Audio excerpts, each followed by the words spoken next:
नमस्कार, good morning. आप देख रहे हैं डीडी न्यूज। आपके साथ मैं हूं गौरव श्रीवास्तव। तो चलिए बुलेटिन की शुरुआत करते हैं। उससे पहले एक नजर इस वक्त की हेडलाइंस पर। राष्ट्रपति द्रौपदी मुर्मू तमिलनाडु के दौरे पर आज वेलिंगटन में रक्षा सेवा स्टाफ कॉलेज का करेंगी दौरा। साथ ही 78वें स्टाफ कोर्स के सदस्यों को भी करेंगी संबोधित।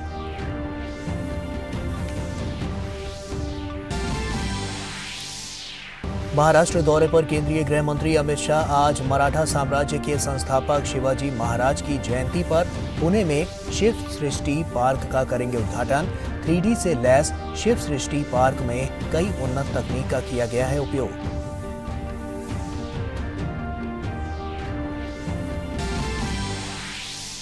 मेघालय और नागालैंड में विधानसभा चुनाव के लिए प्रचार जोरों पर। सभी राजनीतिक पार्टियों के स्टार प्रचारक कर रहे हैं जनसभाएं और रैलियां। दोनों राज्यों में 27 फरवरी को होगा मतदान।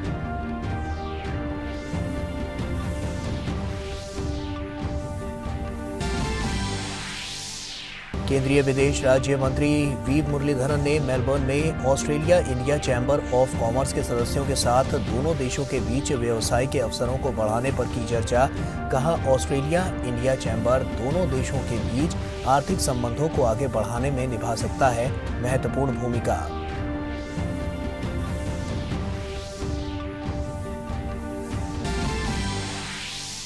अमेरिकी विदेश मंत्री एंटनी ब्लिंकन ने म्यूनिख में वैश्विक सुरक्षा सम्मेलन से इतर चीन के शीर्ष राजनयिक वांग यी से की मुलाकात। जासूसी गुब्बारे को लेकर चीन को दी सख्त चेतावनी। कहा, अमेरिका अपनी संप्रभुता और सुरक्षा से खिलवाड़ नहीं करेगा बर्दाश्त।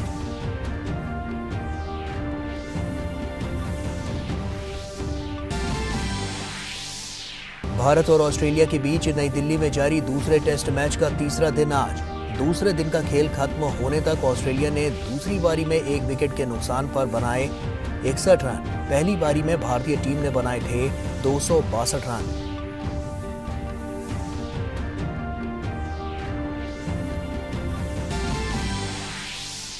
और आईसीसी महिला T20 विश्व कप में आज पाकिस्तान और वेस्टइंडीज के बीच होगी भिड़ंत। वहीं अन्य मुकाबले में न्यूजीलैंड और श्रीलंका होंगे आमने सामने। और आइए बुलेटिन की शुरुआत करते हैं। राष्ट्रपति द्रौपदी मुर्मू तमिलनाडु के दौरे पर आज वेलिंगटन में रक्षा सेवा स्टाफ कॉलेज का दौरा करेंगी। साथ ही राष्ट्रपति 78वें स्टाफ कोर्स के सदस्यों को भी संबोधित करेंगी। इससे पहले कल राष्ट्रपति द्रौपदी मुर्मू कोयम्बटूर स्थित ईश योग केंद्र में शिवरात्रि समारोह में शामिल हुई। उन्होंने ऐतिहासिक मीनाक्षी मंदिर में भी पूजा अर्चना की।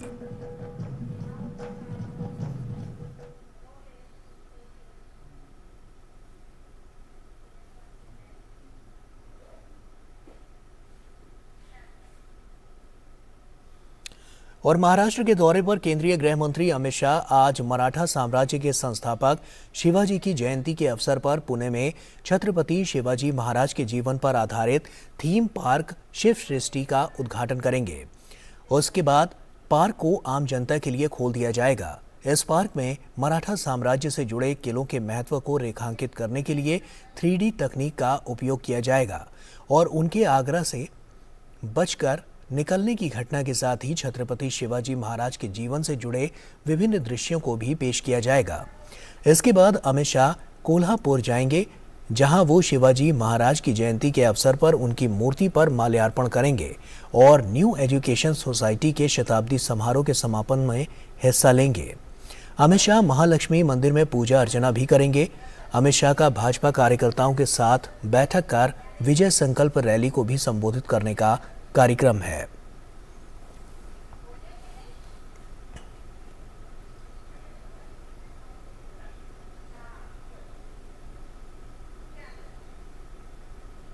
और गृह मंत्री अमित शाह का ये दौरा काफी महत्वपूर्ण है। ऐसे में कोल्हापुर से हमारे सहयोगी अनुज यादव हमारे साथ जुड़ रहे हैं। अनुज का रुख करते हैं। अनुज, सुप्रभात आपको। और क्योंकि आज अमित शाह का ये दौरा काफी महत्वपूर्ण है, ऐसे में साफ तौर पर अगर हम बात करें तो क्या बड़ी बातें रहने वाली हैं आज इस पूरे दौरे को लेकर? देखिए, गृह मंत्री अमित शाह का जो 2 दिवसीय महाराष्ट्र का दौरा है, आज उसका दूसरा दिन है और जो सबसे प्रमुख और सबसे बड़ी बात गौरव है वो ये है कि आज शिवाजी महाराज की जयंती है और छत्रपति शिवाजी महाराज की जयंती के अवसर पर वो सबसे पहले आज सुबह 11 बजे के आसपास पुणे में होंगे। पुणे में जो छत्रपति शिवाजी महाराज के जीवन पर आधारित एक थीम पार्क है, उसका वो पहले चरण का उद्घाटन करेंगे और इस थीम पार्क का जो सबसे बड़ा अगर मकसद है तो यही है कि आने वाली पीढ़ियों को 3D और 4D के माध्यम से समझाया जाए शिवाजी महाराज की जो पराक्रमता थी, जो उनकी वीरता थी और किस तरीके से उन्होंने मुगलों से लोहा लिया था। तो कुल मिलाकर उसका सबसे पहले उद्घाटन करेंगे, उसके बाद वो कोल्हापुर आएंगे और कोल्हापुर में उनके कई कार्यक्रम हैं, जिसमें सबसे महत्वपूर्ण अगर कार्यक्रम की बात करें तो यहां पर वो शिवाजी महाराज और शाहूजी महाराज की जो प्रतिमाएं हैं उन पर माल्यार्पण करेंगे और यहां पर न्यू एजुकेशन सोसाइटी जो पिछले 100 वर्षों से महाराष्ट्र के अंदर एजुकेशन शिक्षा के क्षेत्र में कार्य कर रहे हैं, आज उनका शताब्दी वर्ष समारोह का समापन होगा। तो इसमें केंद्रीय गृह मंत्री अमित शाह यहां पर शिरकत करेंगे।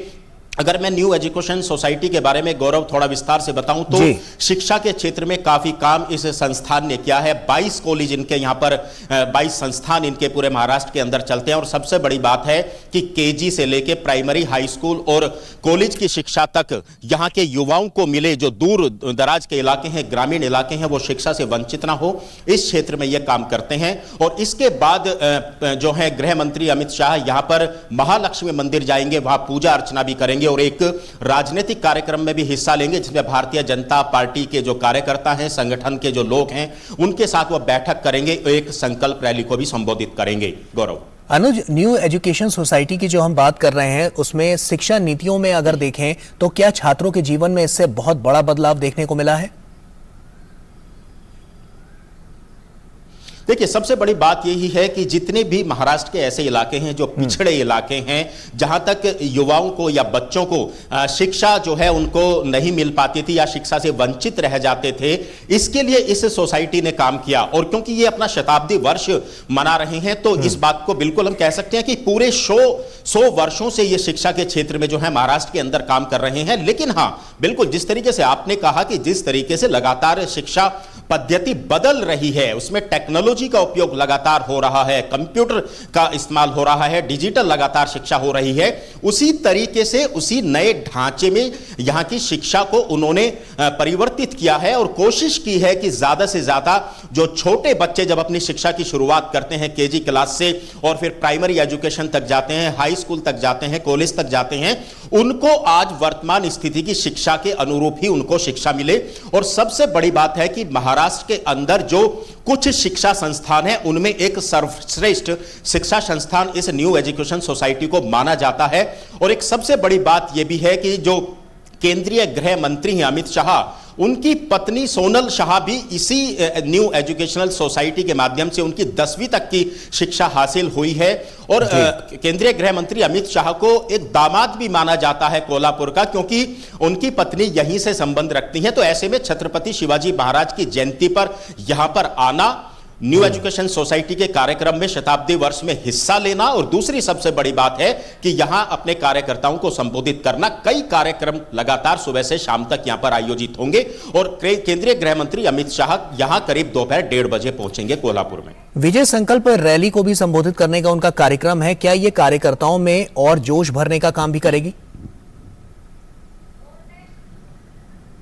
देखिए, सबसे बड़ी बात यही है कि केंद्रीय गृह मंत्री अमित शाह जब भी किसी इलाके के अंदर जाते हैं, वो भाजपा के राष्ट्रीय अध्यक्ष भी रहे हैं, तो निश्चित तौर पर जो कार्यकर्ता हैं वो उनके साथ मिलना चाहते हैं, आगे की जो रणनीतियां हैं उन पर बातचीत करना चाहते हैं। तो ऐसे में केंद्रीय गृह मंत्री का अमित शाह का हमेशा यह मकसद रहता है कि जितने भी और कार्यक्रम हैं उनके साथ साथ वो अपने कार्यकर्ताओं के अंदर जोश भरें, क्योंकि एक साल के भीतर ही वर्ष 2024 में लोकसभा का चुनाव होगा। तो ऐसे में निश्चित तौर पर अपने बाकी कार्यक्रमों के साथ साथ वो एक छोटी विजय संकल्प रैली को संबोधित करेंगे और निश्चित तौर पर अपने संगठन के लोगों से, अपने कार्यकर्ताओं से बातचीत कर इस बात की जो है एक अपने कार्यकर्ताओं के अंदर जोश भरने की कोशिश करेंगे कि चुनाव भले ही 1 वर्ष बाद हो, लेकिन आपको अभी से जुट जाना है और जनता के बीच में जाके संवाद करना है, केंद्र सरकार की और महाराष्ट्र सरकार की नीतियों को जन जन तक पहुंचाना है।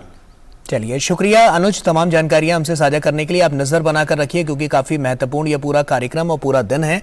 ऐसे में दौरे को लेकर जो तैयारियां हैं वो साफ तौर पर नजर आ रही हैं। हम आगे भी आपसे अपडेट लेते रहेंगे। बहुत बहुत शुक्रिया अनुज, तमाम जानकारियां हमसे साझा करने के लिए। और आइए अब मेघालय की बात कर लेते हैं। मेघालय में विधानसभा चुनाव का प्रचार अभियान चरम पर है। स्टार प्रचारक और सभी राजनीतिक दलों के वरिष्ठ नेता जनसभाएं और रैलियां करने में जुटे हुए हैं। असली मुकाबला गारो हिल्स में चल रहा है। यहां 24 सीटें दांव पर हैं और यहीं से मुख्यमंत्री कॉनराड संगमा भी चुनाव लड़ रहे हैं। भाजपा के वरिष्ठ नेता नितिन गडकरी, हेमंत बिस्वा शर्मा, कांग्रेस नेता Mukul Wasnik, national people party के नेता कॉनराड के संगमा, तृणमूल कांग्रेस नेता अभिषेक बनर्जी और अन्य राजनीतिक दलों के नेताओं ने गारो, खासी और जयंतिया पर्वतीय क्षेत्र में कल जनसभाएं की। राज्य में 60 सदस्यों वाली विधानसभा के लिए 27 फरवरी को वोट डाले जाएंगे।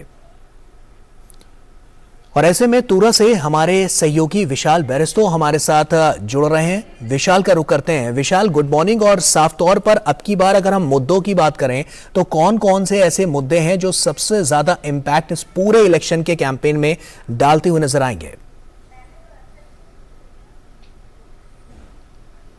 गौरव, आपको भी गुड मॉर्निंग। और देखिए, मेघालय का जो चुनाव है बहुत इंटरेस्टिंग है क्योंकि मेघालय में जो सबसे बड़ी पार्टी थी यानी कि कांग्रेस पार्टी, जिसने पिछले चुनाव के अंदर 28.5% वोटों के साथ 21 सीटें हासिल करी थी और सबसे बड़ी पार्टी बनकर आई थी, ना तो वो सत्ता में आ पाई और ना ही अब वो मुख्य विपक्षी दल है क्योंकि उसके जो है एक मुकुल संगमा जो पूर्व मुख्यमंत्री कांग्रेस से, उन्होंने 2021 के अंदर एनमास डिफेक्शन किया और टीएमसी को ज्वाइन कर लिया। तो कांग्रेस कहीं भी नजर नहीं आ रही है। जहां तक मुद्दों की बात है, बीजेपी करप्शन को बहुत बड़ा मुद्दा बनाए हुए है, जबकि बीजेपी ने एनपीपी के साथ मिलकर सरकार बनाई थी और यूडीपी पे उनके साथ थे।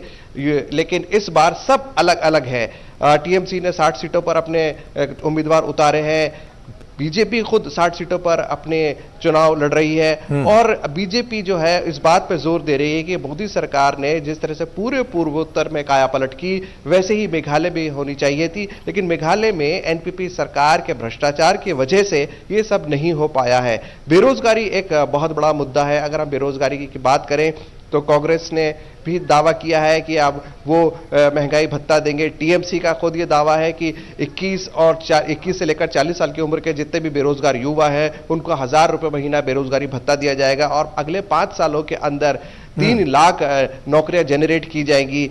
बीजेपी ने वादा किया है कि वो अगर सत्ता में आती है तो 7th पे कमीशन लागू कर देगी स्टेट के अंदर। तो ये तमाम दावे और वादे हैं, लेकिन जो यहाँ की जनता है, मेरी कुछ युवाओं से बात हुई थी नेशनल हिंद यूनिवर्सिटी के शिलोंग में, उन्होंने ये बोला था कि बेरोजगारी हमारे लिए बहुत बड़ा मुद्दा है। बेरोजगारी की वजह है यहाँ पर व्याप्त भ्रष्टाचार, जिसकी वजह से बैकडोर एंट्रीज हो जाती है और जो मेरिटोरियस कैंडिडेट्स हैं उनको नौकरियां नहीं मिल पाती। तो युवा खासे नाराज है और बेसिक इंफ्रास्ट्रक्चर जो है, अगर हम गारो की बात करें जहां से 24 सीटों पर चुनाव होना है और गारो के अंदर ही संगमा वर्सेस संगमा है। मुकुल संगमा जो पहले कांग्रेस में थे अब टीएमसी में हैं और पूर्व मुख्यमंत्री रह चुके हैं, और कॉनरेड संगमा जो पीए संगमा के बेटे हैं और एनपीपी के अध्यक्ष भी हैं। इन दोनों के बीच कड़ी टक्कर है। लेकिन यहां पर भी जो मान लीजिए अगर सड़क की बात करें, सड़क, बिजली, पानी, ये ऐसे मुद्दे हैं जो अब तक एड्रेस नहीं हो पाए हैं। तो बेसिक मुद्दों को लेकर यहां पर चुनाव हो रहा है। साफ तौर पर जब डबल इंजन की सरकार होगी तो कहीं ना कहीं विकास जो है वो और तेजी से होगा। इसी के लिए हम जानते हैं कि भारतीय जनता पार्टी और जो तमाम अन्य दल भी हैं वो लगातार कोशिश कर रहे हैं, पुरजोर कवायद कर रहे हैं कि अब की बार चुनाव में उनकी सरकार बन पाए और वो जीत कर कहीं ना कहीं यहाँ पर राज कर पाएं और उसके बाद जनता की सेवा में अपना आगे का जो कार्यकाल है वो कर पाएं। बहुत बहुत शुक्रिया आपका विशाल, तमाम जानकारियां हमसे साझा करने के लिए। आप नजर बनाकर रखिए, हम आगे भी आपसे अपडेट लेते रहेंगे। आगे बढ़ते हैं, नागालैंड की बात करते हैं। नागालैंड में विधानसभा चुनाव के लिए प्रचार जारी है। राज्य में 27 फरवरी को होने वाले विधानसभा चुनाव के लिए सभी राजनीतिक पार्टियां अपनी पूरी ताकत झोंक रही हैं। नागालैंड के मुख्य निर्वाचन अधिकारी वी शशांक शेखर ने विश्वास व्यक्त किया है कि राज्य में सुचारू रूप से स्वतंत्र और निष्पक्ष चुनाव संपन्न होंगे। चुनाव कार्यालय लगातार विभिन्न संबद्ध पक्षों के संपर्क में है। मतदान के दौरान वरिष्ठ नागरिकों और दिव्यांगजनों के लिए विशेष सुविधाओं की व्यवस्था भी की गई है। Nationalist democratic progressive party NDPP ने भी कल नागालैंड विधानसभा चुनाव के लिए अपना चुनावी घोषणा पत्र जारी किया। पार्टी के वरिष्ठ नेता और मुख्यमंत्री नेफ्यू रियो और पार्टी के अध्यक्ष चेंगवांग कोनयाक ने यह घोषणा पत्र जारी किया।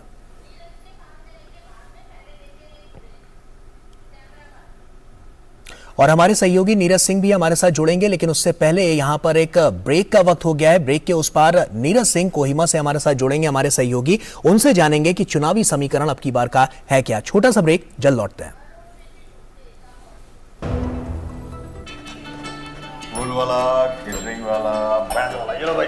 बैंड बजेगी पापा, अगर गड़बड़ हो तो गए पैसे। अरे नहीं, बैंक संभाल लेगा। कैसे? मैंने पॉजिटिव पे सिस्टम पे रजिस्टर किया है। बैंक को चेक्स और बेनिफिशियरीज की जानकारी दे दी। बैंक चेक करेगा, जांच करेगा, डिटेल्स मैच नहीं तो क्लियरेंस नहीं। अच्छा, लाइए मुझे दीजिए। फोटो वाला, लाइट वाला, मंडप वाला। आरबीआई कहता है जानकार बनिए, सतर्क रहिए। बिल्कुल सही कह रहे हैं।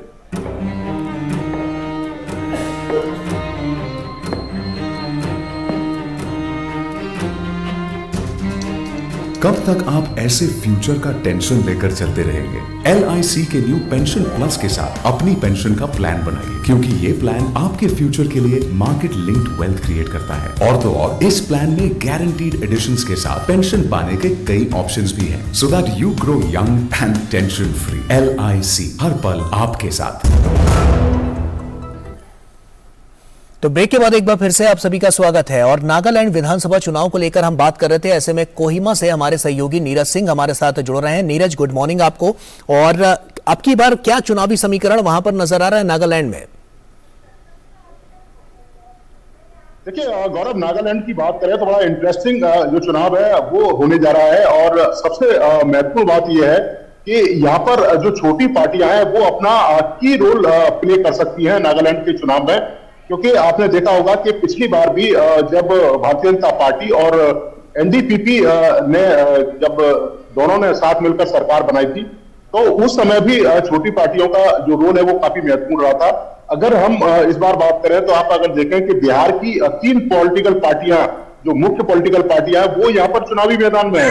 आप जदयू की बात कर लें, इसके अलावा LJP की बात कर लें और राजद की बात करें तो वो अपने अपने उम्मीदवारों के साथ चुनावी मैदान में उतरी हुई है। इसके साथ ही जो निर्दलीय हैं उनकी भी भूमिका काफी महत्वपूर्ण नागालैंड के चुनाव में हो जाती है। तो इस दृष्टि से नागालैंड का चुनाव काफी महत्वपूर्ण होने जा रहा है। दूसरी सबसे बड़ी बात है कि इस बार 4 महिला उम्मीदवार भी चुनावी मैदान में है। ये गौरव पहली बार होगा कि नागालैंड के चुनाव में अगर इन 4 में से कोई भी एक महिला उम्मीदवार जीतती है तो ये इतिहास होगा नागालैंड के चुनाव में। क्योंकि अभी तक नागालैंड की विधानसभा में एक भी महिला नहीं पहुंची है, एक भी महिला विधायक यहाँ पर नहीं बनी है। जबकि अगर आप देखें कि यहाँ पर पुरुषों से ज्यादा जो महिलाएं हैं वो वोटिंग करती हैं, तो उस लिहाज से काफी महत्वपूर्ण हो सकता है। और तमाम पॉलिटिकल पार्टियों के लिए आने वाले समय में ये एक रणनीति का हिस्सा भी हो सकता है कि जब महिलाएं वोटिंग में बढ़ चढ़कर हिस्सा लेती हैं तो उनको राजनीतिक जब भागीदारी देने की बात आती है तो उनको सीटें क्यों नहीं दी जाती। तो इस बार 4 महिला उम्मीदवार चुनावी मैदान में है, तो ये इस लिहाज से भी महत्वपूर्ण होगा। दूसरी सबसे बड़ी बात है, अगर आप देखें कि भारतीय जनता पार्टी में यहाँ पर पूरी ताकत है वो लगा रखी है। उनके केंद्रीय जो नेता हैं वो लगातार यहाँ पर कैंपेन कर रहे हैं। इसके साथ ही अगर आप देखें कि असम के मुख्यमंत्री हैं और जो पूर्वोत्तर के प्रभारी हैं वो भी जो हेमंत बिश्व शर्मा है वो लगातार यहाँ पर कैंपेन कर रहे हैं। किरण रिजिजू लगातार यहाँ पर कैंपेन कर रहे हैं। सर्बानंद सोनोवाल लगातार जो कैंपेन है वो कर रहे हैं। दूसरी सबसे महत्वपूर्ण बात है कि कांग्रेस पार्टी की तरफ से अभी इस तरह की कोई भी कैंपेन यहाँ पर देखने को नहीं मिली है। 23 सीटों पर कांग्रेस जरूर लड़ रही है, लेकिन कोई भी जो कांग्रेस का केंद्रीय नेतृत्व है वो यहाँ पर प्रचार में दिखाई नहीं दे रहा है। गौरव, ठीक है नीरज, बहुत बहुत शुक्रिया तमाम जानकारियां हमसे साझा करने के लिए, क्योंकि ये जो चुनावी समीकरण है ये बहुत कुछ कहते हैं। ऐसे में क्या होगा अब की बार मेघालय और उसके बाद नागालैंड में, साफ तौर पर ये 2 मार्च को साफ हो जाएगा कि किसकी सरकार वहां पर बनती है। आगे बढ़ते हैं, दिल्ली की बात करते हैं। दिल्ली में केजरीवाल सरकार की शराब नीति को लेकर एक बार फिर दिल्ली के उप मुख्यमंत्री मनीष सिसोदिया को सीबीआई ने पूछताछ के लिए बुलाया है। दिल्ली के डिप्टी सीएम मनीष सिसोदिया से सीबीआई आज फिर से पूछताछ करेगी। पिछले हफ्ते ही सीबीआई और ईडी ने बड़ी कार्रवाई करते हुए शराब घोटाले में शामिल कई आरोपियों की संपत्ति जब्त की थी।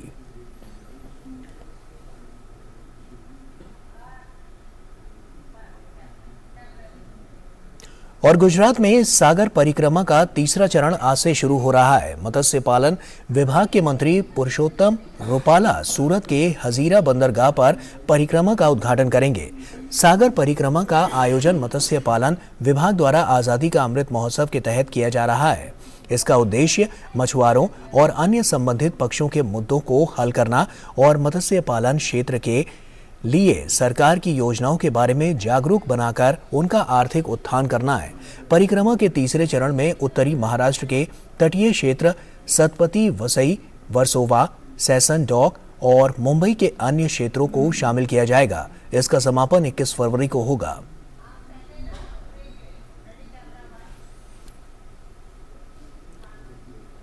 और यहां वक्त एक और छोटे से ब्रेक का हो गया है। ब्रेक के उस पर खबरें और भी हैं, आप बने रहिए डीडी न्यूज के साथ। It's another six. रिचार्ज, जल्दी रिचार्ज करा। ये क्या किया? मैच तो गया। पेमेंट कैसे करेंगे? टोकनाइज कार्ड से। टोकन? हाँ, ऑनलाइन पेमेंट के लिए आरबीआई लाए हैं टोकनाइजेशन। एक बार कार्ड डिटेल्स ओटीपी सीवी में डालकर टोकन जनरेट कीजिए। कार्ड भी सुरक्षित और बार बार डिटेल्स भरने की नो झंझट। वही सुविधा अधिक सुरक्षित। ऑलराउंडर। वो की मैं आरबीआई कहता है कि जानकार बनिए, सतर्क रहिए। पता है, लोग अक्सर मुझसे पूछते हैं कॉल सेंटर का स्टेडी जॉब क्यों छोड़ा? I wanted more out of life. बस मैंने अपना स्टार्टअप शुरू किया। जानना चाहोगे कैसे? Then start up your own business as an LIC agent. यहाँ सब कुछ है, great products, zero investment, leading organisation and unlimited opportunities. तो क्या आप तैयार है? LIC एजेंट बनो। अब बड़ा सोचो। हमारी वेबसाइट पर जाएं या अपनी नजदीकी LIC शाखा से संपर्क करें। तो ब्रेक के बाद एक बार फिर से आप सभी का स्वागत है। ग्रामीण क्षेत्रों में लोगों के लिए एक वरदान साबित हो रही है ई संजीवनी। जी हां, अब तक देश में ई संजीवनी ने 10 करोड़ लाभार्थियों को टेली परामर्श सेवाएं प्रदान की हैं। अगर उत्तर प्रदेश के हापुड़ की बात करें तो यहां ये सेवाएं सक्रिय रूप से 127 हेल्थ एंड वेलनेस सेंटर पर उपलब्ध हैं, जहां 120 चिकित्सक टेलीमेडिसिन के लिए मौजूद रहते हैं। पेश है हापुड़ से हमारे संवाददाता गिरीश निशाना की ये खास रिपोर्ट। खेतों में काम करने वाले किसानों को स्वास्थ्य सुविधाएं पहुंचे, इसके लिए सरकार निरंतर प्रयासरत है। उसके नज़दीक आप यहाँ देख सकते हैं, खेतों के ही नज़दीक यहाँ पर स्वास्थ्य उपकेंद्र वजीलपुर में बनाया गया है, जहाँ पर इस हेल्थ और वेलनेस सेंटर के अंदर लोगों का इलाज किया जा रहा है। ये है उत्तर प्रदेश में हापुड़ के वजीलपुर गांव का हेल्थ एंड वेलनेस सेंटर, जो ग्रामीणों को स्वास्थ्य सुविधाएं मुहैया कराने के साथ साथ अब ई संजीवनी के माध्यम से टेली कंसल्टेशन भी प्रदान कर रहा है। ई संजीवनी देश के स्वास्थ्य क्षेत्र में एक क्रांति है। ई संजीवनी ने 10 करोड़ लाभार्थियों को टेली परामर्श सेवाएं प्रदान करके एक और ऐतिहासिक उपलब्धि भी दर्ज की है। हम लोगों को घर बैठे उन्हें टेली कंसल्टेशन के माध्यम से चिकित्सा सुविधा उपलब्ध कराएं। क्योंकि ये युग जो चल रहा है डिजिटल क्रांति का है, तो इसमें हेल्थ भी हमारी पीछे नहीं है। तो हेल्थ में भी डिजिटल क्रांति, आयुष्मान भारत डिजिटल मिशन या ई संजीवनी के माध्यम से हम लोग इसका पूरा प्रयोग कर रहे हैं। अकेले अगर हापुड़ की ही बात की जाए तो यहाँ करीब 127 हेल्थ एंड वेलनेस सेंटर सक्रिय रूप से काम कर रहे हैं, जिसमें टेलीमेडिसिन के लिए 120 चिकित्सक मौजूद रहते हैं। इतना ही नहीं, इन केंद्रों पर 58 प्रकार की दवाइयां और 14 प्रकार के जांच भी निःशुल्क की जा रही हैं। हेल्थ एंड वेलनेस सेंटर का जो मुख्य कंसेप्ट है वो ये कि ग्रामीण जो जिन्हें शहर में जाने में दिक्कत होती थी, उनको अपने डोर स्टेप पर ही ये सुविधाएं मिलने लगी। हेल्थ एंड वेलनेस सेंटर में हम आज के समय में लगभग 58 प्रकार की मेडिसिन प्रेस्क्राइब कर रहे हैं। यहाँ पर जो CHO तैनात हैं वो दे रहे हैं, और साथ ही साथ 14 प्रकार की जांचें जो बेसिक जांचें हैं वो यहाँ पर हो जाती हैं। इन तमाम केंद्रों पर बीमारियों के लिए मरीजों को टेली कंसल्टेशन के माध्यम से सीधे चिकित्सकों से जुड़ने का मौका मिल पाता है। जब से टेली कंसल्टेशन हुई है तो मरीजों को डिस्ट्रिक्ट में नहीं जाना पड़ता। तो जो भी बीमारी है हम सीधे डॉक्टर साहब से टेली कंसल्टेशन कराते हैं और फेस टू फेस हम पेशेंट की बात कराते हैं। जो भी पेशेंट को दिक्कत होती है वो अपने डॉक्टर साहब को बता देते हैं। डॉक्टर साहब बताने के बाद उनका डायग्नोस बना के अब टेली कंसल्टेशन के थ्रू हमें उनका प्रिस्क्रिप्शन वो सेंड कर देते हैं, और प्रिस्क्रिप्शन सेंड करने के बाद जो उनमें मेडिसिन डॉक्टर साहब ऑर्डर करते हैं हम उनको उसमें से देख के उनको दे देते हैं। गांवों में ही चल रहे इस तरह के स्वास्थ्य केंद्रों से ग्रामीण भी काफी उत्साहित हैं। ग्रामीण क्षेत्र में जो आसपास के 8-7 गांव हैं उन लोगों को काफ़ी फायदा होता है। यहाँ दवाई मिल जाती है जो मुनासिब है और उनका समय और पैसा बचता है। अब यहाँ सेंटर नहीं था तो हमें वहाँ CSC जाना पड़ता था, काफ़ी दूर पड़ता हमारे यहाँ से, कभी सवारी नहीं मिलती थी और वहाँ अपनी सवारी नहीं थी तो किराए से जाना पड़ता था। यहाँ से पहले पक्के बाग पे फिर वहाँ जाते थे, तो अब यहाँ खुलने से बहुत राहत है जी। घर से आते हैं सीधे दवाई लेकर चले जाते हैं। नहीं था सेंटर तो हमें काफ़ी दूर जाना पड़ता था, अब हमारे गाँव में ही है तो हमें अच्छा लगा। देश डिजिटल हेल्थ इकोसिस्टम में निरंतर मजबूत हो रहा है। ई संजीवनी भारत की राष्ट्रीय टेलीमेडिसिन सेवा प्राथमिक स्वास्थ्य सेवा में दुनिया की सबसे बड़ी टेलीमेडिसिन सेवा है। ई संजीवनी विशेष रूप से ग्रामीण क्षेत्रों में लोगों के लिए एक वरदान साबित हुई है, जहां स्वास्थ्य सुविधा तक पहुंच कठिन थी। सरकार गांव-गांव तक स्वास्थ्य सुविधाएं पहुंचाने के लिए प्रयासरत है और इसी कड़ी में हेल्थ और वेलनेस सेंटर भी अपनी अहम भूमिका निभा रहे हैं। अब इन सेंटर के ऊपर ई संजीवनी के माध्यम से टेली कंसल्टिंग भी की जा रही है, जिसका फायदा सीधा ग्रामीणों को मिल रहा है। कैमरामैन अजय कुमार और सुनील राणा के साथ गिरीश निशाना, DD न्यूज, हापुड़, उत्तर प्रदेश। और केंद्रीय विदेश राज्य मंत्री वी मुरलीधरन ऑस्ट्रेलिया के दौरे पर हैं। वी मुरलीधरन ने मेलबर्न में कल Australia India chamber of commerce के सदस्यों के साथ दोनों देशों के बीच व्यवसाय के अवसरों को बढ़ाने पर चर्चा की। उन्होंने कहा कि ऑस्ट्रेलिया इंडिया चैम्बर दोनों देशों के बीच आर्थिक संबंधों को आगे बढ़ाने में महत्वपूर्ण भूमिका निभा सकता है। इसके साथ ही वी मुरलीधरन ने मेलबर्न में भारतीय समुदाय के लोगों के साथ हुई बातचीत पर खुशी जाहिर की। उन्होंने भारतीय समुदाय के अपार योगदान की सराहना करते हुए कहा कि उनका ये योगदान ऑस्ट्रेलिया के साथ हमारे बहुआयामी संबंधों को और मजबूत बनाता है। ऑस्ट्रेलिया के दौरे के बाद केंद्रीय विदेश राज्य मंत्री सिंगापुर का भी दौरा करेंगे। वी मुरलीधरन फिजी के नांदी में 12वें विश्व हिंदी सम्मेलन में हिस्सा लेने के बाद ऑस्ट्रेलिया और सिंगापुर का दौरा कर रहे हैं। भारत और ऑस्ट्रेलिया के बीच टेस्ट सीरीज के दूसरा मैच खेला जा रहा है। वहीं दूसरे दिन का खेल खत्म होने तक ऑस्ट्रेलिया ने दूसरी पारी में 1 विकेट के नुकसान पर 61 रन बना लिए हैं। इससे पहले भारतीय टीम की पहली पारी की शुरुआत खराब रही। KL राहुल, रोहित शर्मा, चेतेश्वर पुजारा और श्रेयस अय्यर सस्ते में पवेलियन लौट गए। Rohit 32 run, Rahul 17 run, Pujara 0 run, Iyer 4 run बनाकर आउट हो गए। विराट कोहली 84 गेंद में 44 रन बनाकर आउट हो गए। फिलहाल इतना ही, दीजिए इजाजत, नमस्कार।